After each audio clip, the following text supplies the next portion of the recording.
Welcome to chemistry analysis by Rabiul. আজ honours প্রথম বর্ষ ভৌত রসায়ন 1-এর পঞ্চম অধ্যায়ের একটি গুরুত্বপূর্ণ প্রশ্ন নিয়ে আলোচনা করব। প্রশ্নটি হচ্ছে, আদর্শ গ্যাসের ক্ষেত্রে সিপি ও সিভি এর মধ্যে সম্পর্ক স্থাপন করো। সলিউশন: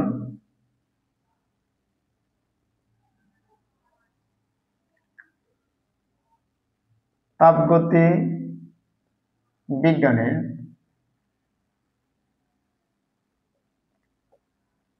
প্রথম সূত্র হতে পাই dq equal to du plus dw বা dq equal to du plus pdv।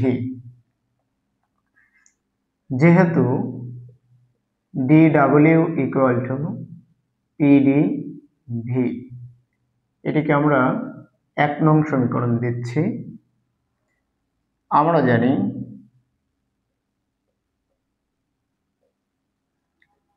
এক মোল আদর্শ গ্যাসের ক্ষেত্রে du equal to cv dt এবং এক মোল আদর্শ গ্যাসের ক্ষেত্রে স্থির চাপে গ্যাসের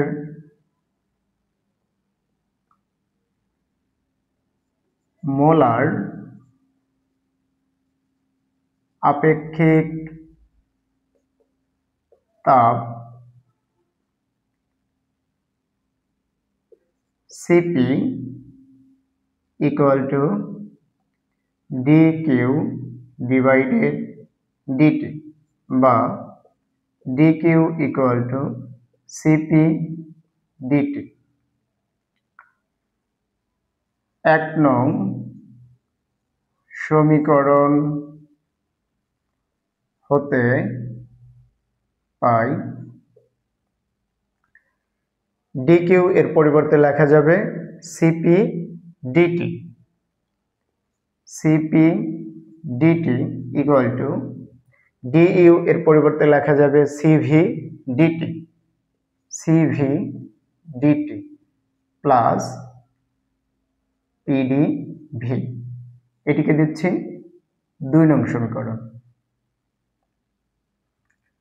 আবার এক মোল আদর্শ গ্যাসের ক্ষেত্রে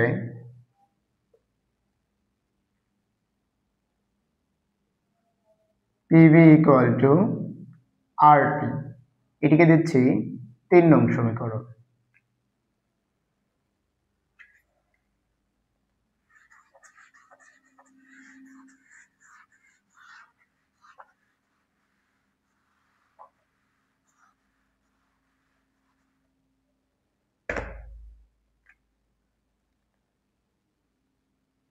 তিন নং সমীকরণকে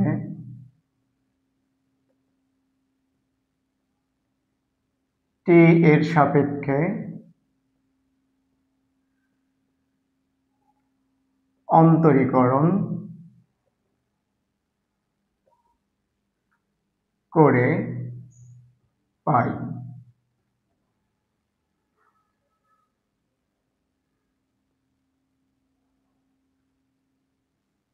ddt of PV equal to ddt of RT।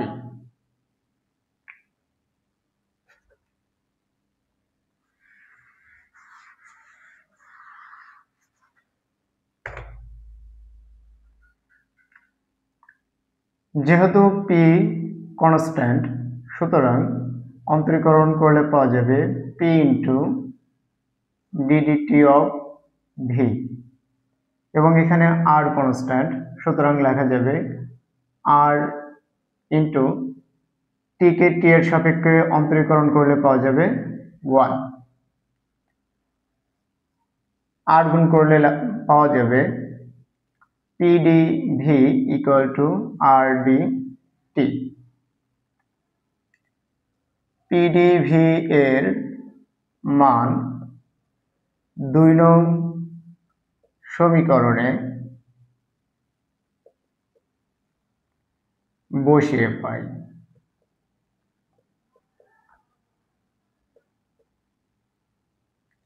2 নং সমীকরণে পিডিভি এর মান বসিয়ে পাই। 2 নং সমীকরণ হচ্ছে C P D T equal to C V D T plus P D V এর পরিবর্তে লেখা যাবে আর ডি টি। একটু চেঞ্জ করে লিখছি, D T into C P equal to, এখানে ডিটি কমন নিলে থাকবে সিপি সিভি প্লাস আর। উভয় পক্ষ থেকে ডিটি বর্জন করলে লেখা যাবে CP equal to CV plus আর।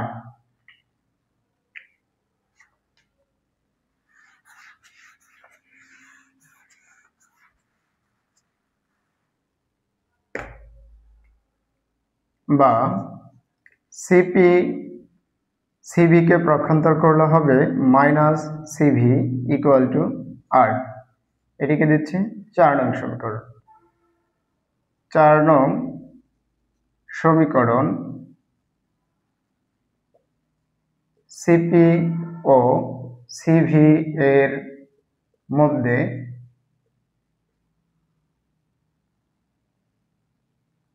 বিদ্যমান সম্পর্ক।